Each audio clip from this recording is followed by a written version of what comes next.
برادران اسلام، آج کے درس میں جو آیات میں نے تلاوت کی ہیں اس سے مراد اطاعت والدین ہے۔ اطاعت والدین کا مطلب یہ ہوتا ہے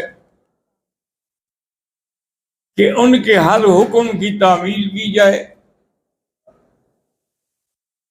اور اگر وہ کوئی بات ایسی کریں جو تمہیں ناگوار گزرے پھر بھی تم اس کو برداشت کرو، اور اگر ان میں سے کوئی ایک یا دونوں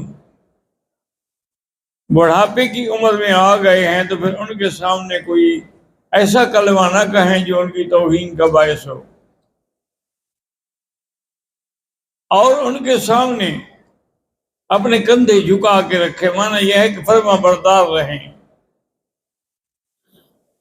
تو ان نعمتوں سے جیسے کہ ایک حدیث میں آتا ہے کہ حضور صلی اللہ علیہ وسلم نے منبر پر پہلا قدم رکھا تو فرمایا آمین،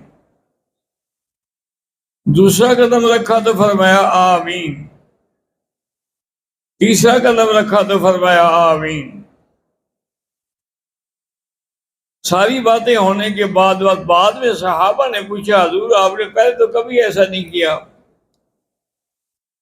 انہوں نے کہا کہ میں نے جب پہلی سیڑھی پہ قدم رکھا تو جبریل علیہ السلام نے آ کے کہا کہ جس کو رمضان المبارک کا مہینہ ملے اور اس کی مغفرت نہ ہو وہ بھی ہلاک ہو۔ پھر دوسری سیڑھی پہ قدم رکھا تو انہوں نے کہا کہ جس کے والدین بوڑھے اس سے راضی نہ ہوں تو اس کے لیے بھی ہلاکت ہے۔ اور جب میں نے تیسری سیڑھی پہ قدم رکھا تو جبریل نے کہا کہ یا رسول اللہ جس نے آپ کا نام سن کر آپ پر درود نہیں پڑھا وہ بھی ہلاک ہو گیا، اس لیے میں نے یہ 3 دفعہ آمین کہا ہے۔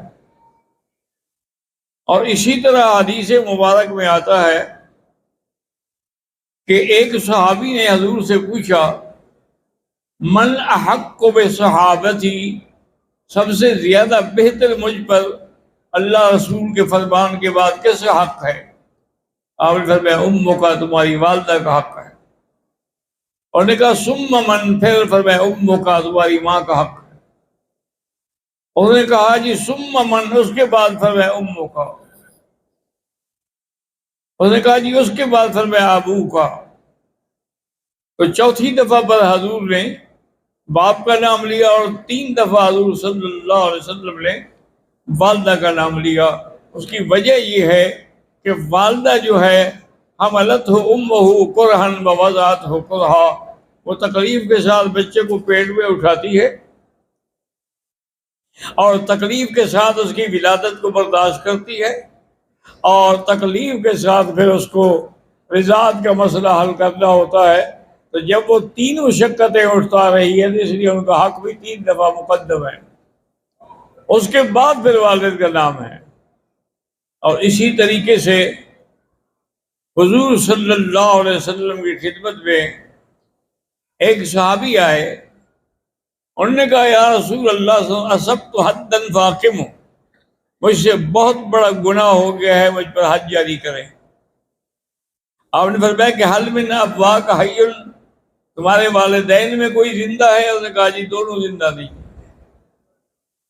آپ نے فرمایا حل من خالۃ، تمہاری کوئی خالہ ہے؟ انہوں نے کہا ہاں جی خالہ میری ہے۔ انہوں نے کہا جا کے اس کی اطاعت کرو، اس کی خدمت کرو، اسی میں پھر تمہاری توبہ قبول ہوگی، ورنہ توبہ قبول نہیں ہوگی۔ حضور صلی اللہ علیہ وسلم کہ ایک صحابی ہیں، اب آپ خود اندازہ کریں کہ حضرت لقمان علیہ السلام کتنے بڑے دانا تھے، لیکن پہلے حکم آیا کہ وَاعْبُدُوا اللَّهَ وَلَا تُشْرِكُوا بِهِ شَيْئًا، لیکن آگے کیا تھا وَبِالْوَالِدَيْنِ إِحْسَانًا۔ اچھا ایک بات یاد رکھو، ایک لفظ ہے احسان، ایک لفظ ہے عدل۔ جیسے قرآن میں ہے ان اللہ یأمر بالعدل والإحسان، تو عدل کا معنی تو ہوتا ہے کہ پورا سورہ دینا، احسان کا معنی ہوتا ہے کہ اپنی طرف سے اور زیادہ بھی دینا. تو والدین کا جو حق ہے اس کے لیے احسان کا لفظ ہے، عدل کا نہیں ہے. یہ نہیں کہ جتنا وہ کریں گے تم بھی کرو گے، نہیں، بلکہ ان کے ساتھ زیادہ سے زیادہ خدمت کا حق ادا کرو.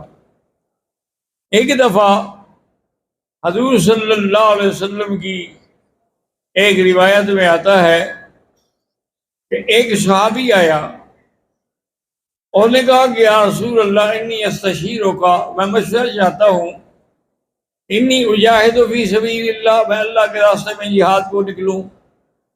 آپ نے فرمایا کہ تمہارے والدین زندہ ہیں؟ انہوں نے کہا ہاں والدین تو زندہ ہیں. اور فرمایا برہما، پہلے ان کے ساتھ بھلائی کرو، پھر جب وہ اجازت دیں گے تو بعد میں پھر جہاد کا سوچنا. اسی طریقے سے ایک آدمی نے اپنی والدہ کو کندھے پہ بٹھا کے 7 حج کرائے، یعنی یہاں سے مینا، عرفات، مزدلفہ، یہ سارے مراحل جو تھے اس نے کندھے پر بٹھا کے ماں کو حل کرائے. طواف ہے، صفا مروہ ہے. تو ایک دن وہ بیٹھے تھے مقام ابراہیم پہ، تو اس کے دل میں خیال آ گیا کہ میری والدہ نے میرے لیے تکلیف کی ہے، لیکن میں نے جو اس کے لیے تکلیف کی ہے، میرا خیال ہے کہ میرا حق ادا ہو گیا. ابھی وہ سوچ رہے تھے کہ ایک فرشتہ انسان کی شکل میں آیا. انہوں نے کہا اللہ کے بندے، ایک دن تھا جب بچپن میں دودھ پیتے تھے، تم نے بستر پہ پیشاب کر دیا، تو تمہاری والدہ نے اس گیلی جگہ پہ خود سوئی اور تمہیں اپنے سینے پہ لٹائے رکھا تاکہ تمہیں کوئی پلیدی کا نقصان نہ ہو. تم تو اس رات کا بھی حق ادا نہیں کر سکتے، تم 7 حجوں کے بعد سارے حقوق بخشا رہے ہو، یہ ہو ہی نہیں سکتا ہے. وہی ایک رات میں چند گھڑیاں جو اس نے تیرے لیے برداشت کی ہیں، تم اس کا بھی حق ادا نہیں کر سکتے ہو. تو اللہ تبارک و تعالیٰ کے رحمت سے، اور اسی طرح ایک صحیح حدیث میں آتا ہے کہ 3 دوست تھے، وہ جا رہے تھے اور بارش شروع ہو، تو انہوں نے دیکھا کہ سامنے غار کھڑی ہے، تو بھاگ کے غار کے اندر چلے گئے. کبھی اب کیا کرے، بارش کی علاوہ کوئی جگہ اور تو ہے نہیں. اتنی دیر میں اوپر سے ایک بہت بڑا پتھر گرا جس نے غار کا منہ بند کر دیا. اب وہ ہلنے کے قابل بھی نہیں تھا، نہ اس کو یہ اٹھا سکتے تھے.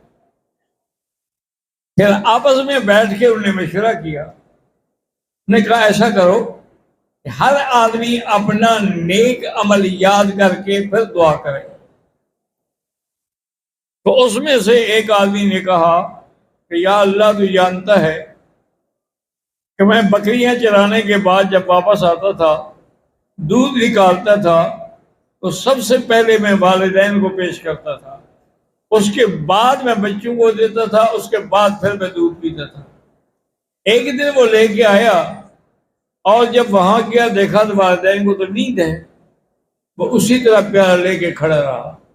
اور سبیت الضاغون، اس کے بچے جو تھے وہ چیخ رہے تھے کہ ہمیں تو، وہ چپ کر کے کھڑا ہوا ہے. حتیٰ کہ صبح کا وقت ہو گیا تو وہ بیدار ہوئے. انہوں نے جب دیکھا تو انہوں نے کہ بھی ہمارے بیٹے کی اتنی نیکی ہے. انہوں نے کہا اللہ تجھے بڑی سے بڑی مشکل سے نکالے. انہوں نے دعا کی تھی مجھے، یا اللہ اگر تو جانتا ہے کہ میں نے نیک نیتی سے یہ عمل کیا تھا تو غار کا کچھ حصہ جو تھا وہ کھل گیا. دوسرے ساتھی نے کہا، انہوں نے کہا بات سنو کہ میں نے، میرے ایک چچا زاد لڑکی تھی جو بے انتہا خوبصورت تھی، میں نے نکاح کے لیے پیغام دیا تو انہوں نے قبول نہیں کیا. پھر میں نے اس لڑکی کو پیسے دے کے بدلہ لانا چاہا تو پھر بھی انہوں نے قبول نہیں کیا. انہوں نے کہا میں نے کبھی گناہ نہیں کیا، تو میرے چچا زاد بھائی ہو، کیا کہہ رہے ہو؟ تو بہرحال وہ کہتے ہیں کہ ایک دن میں بیٹھا ہوا تھا کہ وہ آئی اور اس نے کہا کہ ہمارے حالات بے انتہا خراب ہو گئے ہیں، اگر ہو سکتا ہو تو مجھے 100 ریال دے دو، پھر مجھ سے جو فائدہ اٹھانا چاہتے ہو اٹھا لو، اب میں مجبور ہوں. تو میں نے 100 ریال اس کو دے دیا، اس کو اپنے بستر پہ لٹایا. ابھی اس کے کپڑے نہیں کھولے تھے کہ اس نے کہا اتق اللہ، اللہ سے ڈرو، اس خاتم کو نہ توڑو، میں نے کبھی گناہ نہیں کیا ہے. کہ اپنے پیسے واپس لے لو۔ وہ کھڑی ہو گئی، میں نے کہا اچھا ایسا کرو کہ پیسے بھی لے جاؤ اور یہ تمہارے لیے ہیں، اور میں تمہارے ساتھ کسی قسم کی کوئی برائی بھی کرنا نہیں چاہتا ہوں۔ یا اللہ، اگر میں نے واقعی تیرے خوف سے یہ مسئلہ حل کیا تھا، مہربانی فرمائیں کہ غار کا منہ جو ہے کچھ اور کھل جائے۔ تو تھوڑی دیر میں غار اور اٹھ گئی، لیکن ابھی اتنی نہیں ہوئی تھی کہ اس سے ہم نکل سکیں۔ پھر تیسرے نے کہا کہ یا اللہ، تو جانتا ہے کہ مجھے ایک آدمی نے اپنی بکریاں دی تھی کہ بھی تم ان کو اپنے بکریوں میں شامل کر دو، اس کی وجہ یہ ہے کہ میں باہر جا رہا ہوں کہیں سفر پہ، واپس آ کر تم سے میں اپنی بکریاں لے لوں گا، ایسے اگر میں کسی کو دوں گا تو وہ ضائع کر دیں گے۔ وہ کہتے ہیں، میں نے کہا بھائی کوئی بات نہیں، ہم مسائے ہیں، ہمارے ایک دوسرے پر حقوق ہیں۔ تو میں نے اس کی بکریوں کو سنبھالا، وہ بندہ پتہ نہیں کہاں غائب ہو گیا، وہ تو 2 سال 3 سال نہیں آیا، اور اس کی بکریاں جو تھی ماشاءاللہ بڑھتی گئی۔ اس نے مجھے اس وقت دی تھی 40 بکری، اب اس کی بکریاں 400 ہو گئی ہیں۔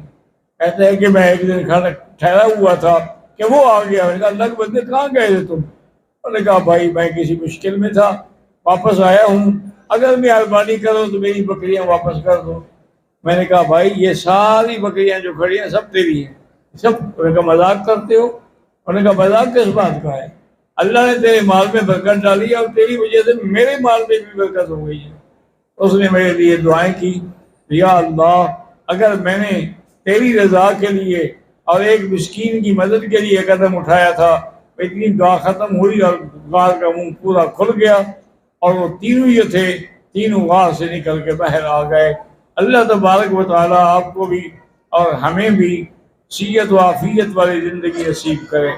اور میں اپنے بھائیوں سے گزارش کروں گا کہ تکلیف تو خیر مجھے پہلے سے تھی گھٹنوں کی، لیکن آج وہ اتنی بڑھ گئی نعوذ باللہ کہ میں کھڑے ہو کے وضو نہیں کر سکتا تھا، کرسی پہ بیٹھ کے وضو کیا، پھر چل کے میں دروازہ نہیں بند کر سکتا، اتنی تکلیف کے ساتھ۔ میں نے کہا یا اللہ تو اپنے دروازے سے محروم نہ فرما، حرم سے محروم نہ فرما، درس سے محروم نہ فرما۔ تو اللہ نے مجھے توفیق دی اور میں